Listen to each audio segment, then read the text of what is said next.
Today we will take up the wave theory of light.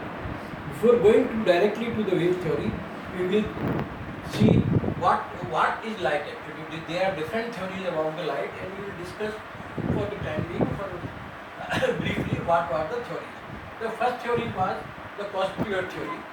Cospeller theory is propagated by Newton, was supported by Newton around 1665, where the light is supposed to be like a elastic ball which is moving in a straight line with the speed of light. But problem with this part, it can explain reflection and reflection but there was some other problem regarding that. The first problem is that it could not explain interference and diffraction. Second thing is, according to this theory, velocity of light should be more in a medium than the air, which is against the observed thing.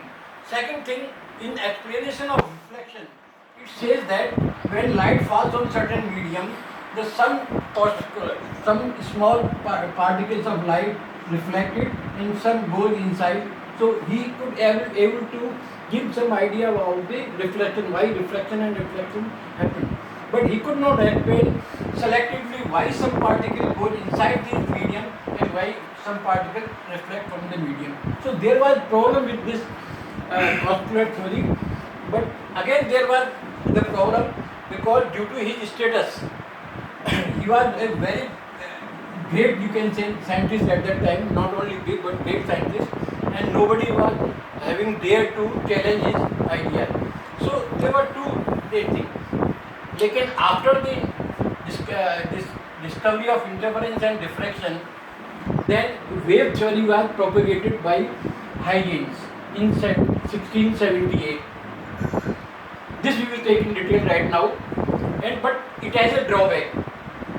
Huygens said that light is a wave, but then how it can propagate in the vacuum? Light is coming from sun to earth without any medium, so he could not explain why this wave is propagate in the vacuum. To explain this thing, electromagnetic theory was propagated by Maxwell sometime 1860, something like that. He says light waves have electromagnetic component. So one component is electric component, other component is magnetic component, and these electromagnetic waves he is able to prove mathematically and by experimentally can travel in the vacuum, and he could explain everything on that. So that's one thing. But after that, about 1900, there is a big controversy about that, the photoelectric effect. Photoelectric effect is when light falls on certain things, electrons comes out from that. A current is generated out of those things. That cannot be explained by any of these wave theories, because unless there is a particle which is impinging on certain things, electron cannot be comes out. So overcome that controversy, photon theory was propagated, or we can say the quantum theory, or pioneers were Planck and Einstein, etc. There are so many things which propagate this thing. According to them, light consists of massless energy particle called photon, and they behave like a wave. So in this theory, everything can be. Cospeller theory is there, wave theory is there, electromagnetic theory, all combined they give the photon theory, and which can explain all the phenomena of light. Now we will take in detail the wave theory of light. Start? Okay, now we will take up the Huygens principle of wave theory in detail. What Huygens principle says that, see, if there is a pool of water and you put a stone at that particular point, you will see the waves going all around that in a circular motion.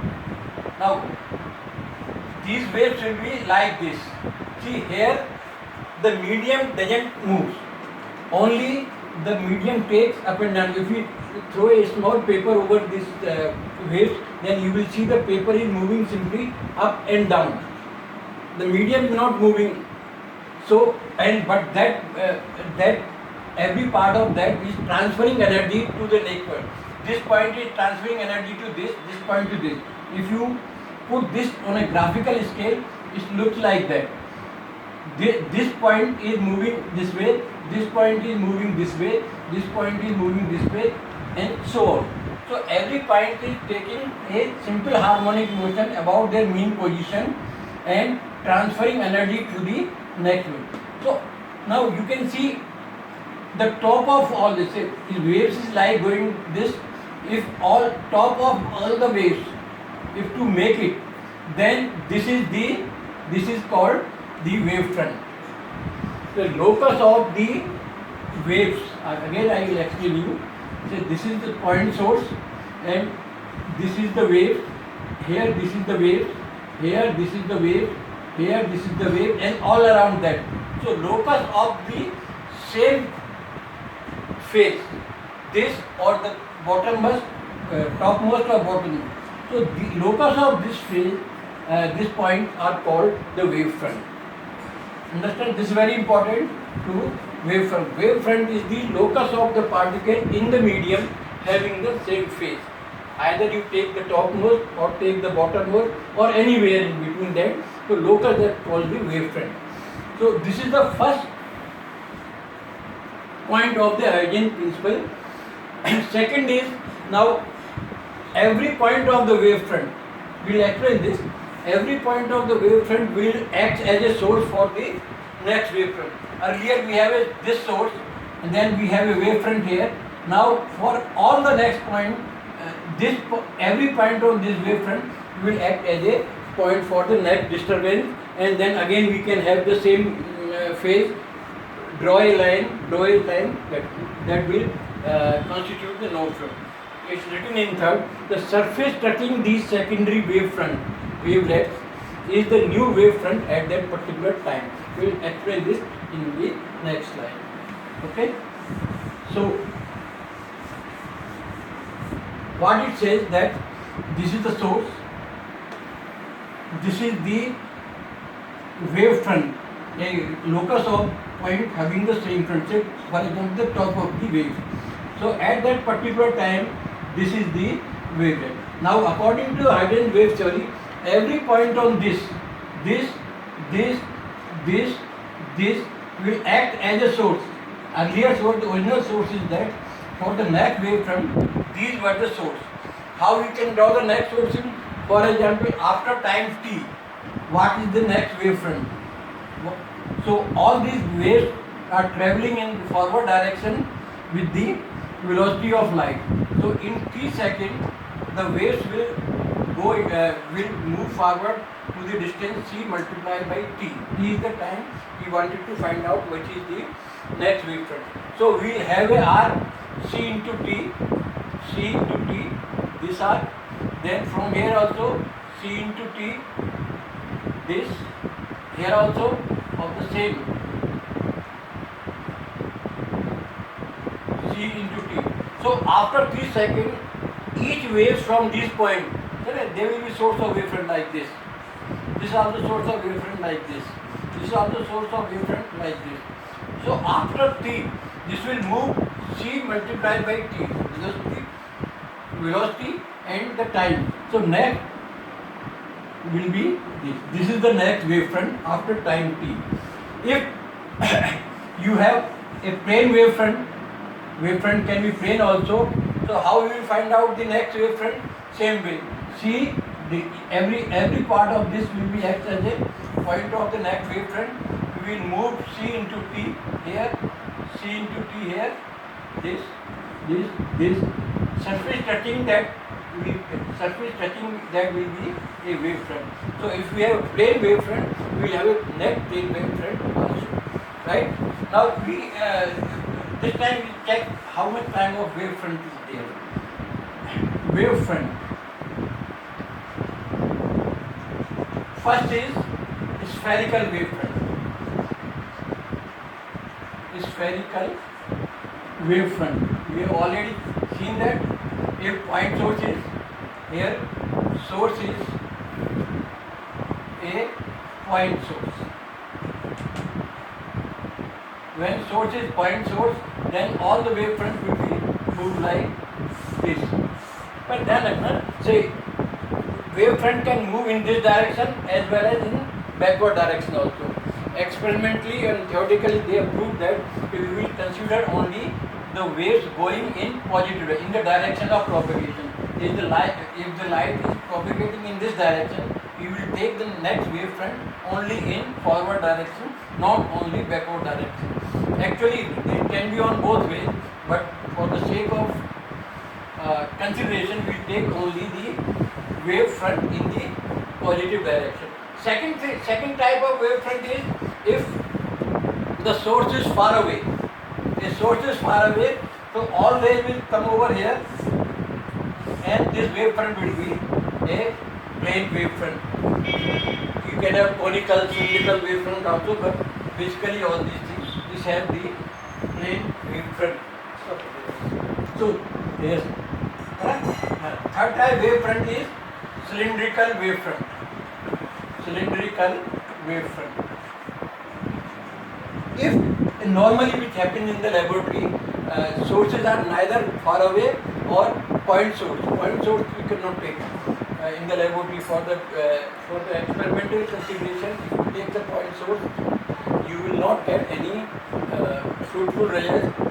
I'll tell you actually the difficulty was with Isaac Newton was there. This is not written anywhere. But difficulty was with Isaac Newton was that he always take a point source in all the experiments. I tell you, once he take the point source and then he put one mirror here and a lens over here. You can check it in the laboratory yourself also. And if you see from the top, what he got a rings over here like this, dark, bright, dark, bright.